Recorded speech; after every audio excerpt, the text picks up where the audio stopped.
नमस्कार, मैं डॉक्टर रजनी मीना आज की कक्षा बीए पार्ट फर्स्ट ईयर के पॉलिटिकल साइंस के विद्यार्थियों के लिए आयोजित की गई है और आज हमारे अध्ययन का विषय है प्रजातांत्रिक समाजवाद। सबसे पहले हम यह देखने का प्रयास करेंगे कि प्रजातांत्रिक समाजवाद किसे कहते हैं।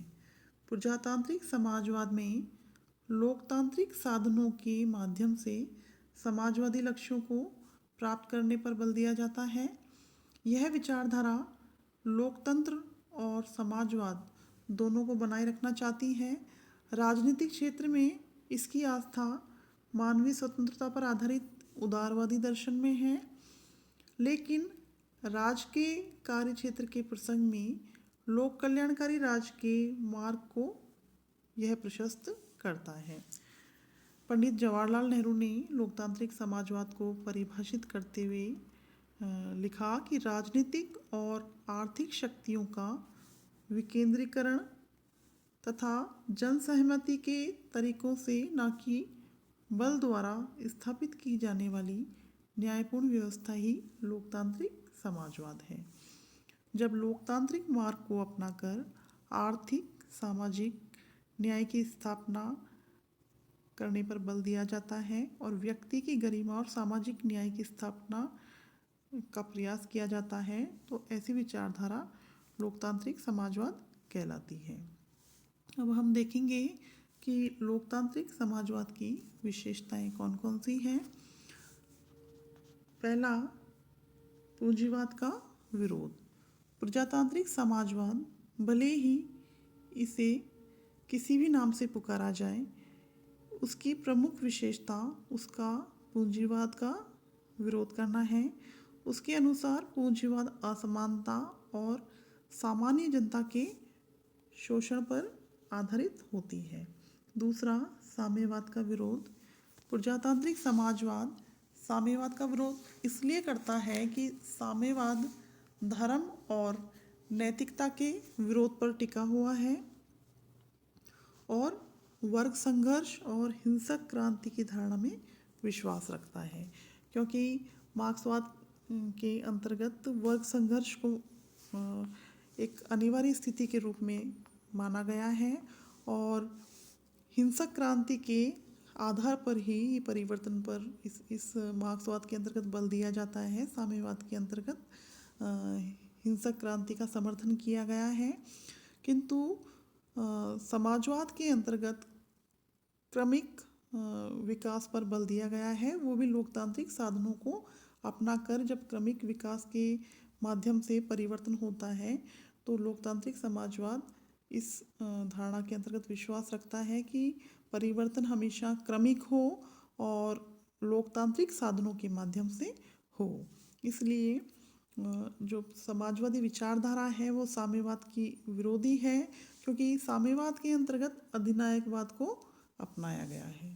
तीसरी विशेषता के रूप में हम देखते हैं कि वर्ग संघर्ष की अपेक्षा वर्ग सामंजस्य पर बल दिया गया है, क्योंकि मार्क्सवादी विचारधारा के अंतर्गत वर्ग संघर्ष की धारणा में विश्वास किया गया है, किंतु प्रजातांत्रिक समाजवाद में समाज में पूंजीपति वर्ग और मजदूर वर्ग की विद्यमानता को स्वीकार करते हुए भी वर्ग संघर्ष की भावना को नकारा गया है और वर्ग सहयोग पर बल दिया गया है, क्योंकि समाजवादी विचारधारा के अंतर्गत ये माना गया है कि पूंजीपति वर्ग और मजदूर वर्ग दोनों एक साथ रहकर सहयोग के माध्यम से कार्य कर सकते हैं और विकास की दिशा में अपना सहयोग दे सकते हैं। प्रजातंत्र का उपासक और सर्वाधिकारवाद का विरोधी इसकी चौथी विशेषता है, क्योंकि प्रजातांत्रिक समाजवाद लोकतंत्र को सबसे बड़ा शासन मानता है और ये बहुदलीय व्यवस्था का भी समर्थन करता है। ये सर्वाधिकारवादी के सभी रूपों का घोर विरोधी है। पांचवी विशेषता के रूप में हम देखते हैं कि राज की जनकल्याणकारी भूमिका। प्रजातांत्रिक समाजवाद राज की आवश्यकता पर बल देता है और उसे सभ्य जीवन एवं जन कल्याण के लिए आवश्यक मानता है। अगली विशेषता के रूप में हम देखते हैं स्वतंत्रता एवं व्यक्तिगत स्वतंत्रता जैसे उदार प्रजातांत्रिक मूल्यों पर लोकतांत्रिक समाजवाद के अंतर्गत बल दिया जाता है। सामाजिक तथा आर्थिक समानता पर बल एवं राजनीतिक समानता हेतु सामाजिक एवं आर्थिक समानता के लिए आवश्यक प्रजातांत्रिक जो मूल्य हैं उनमें इसके अंतर्गत विश्वास रखा जाता है।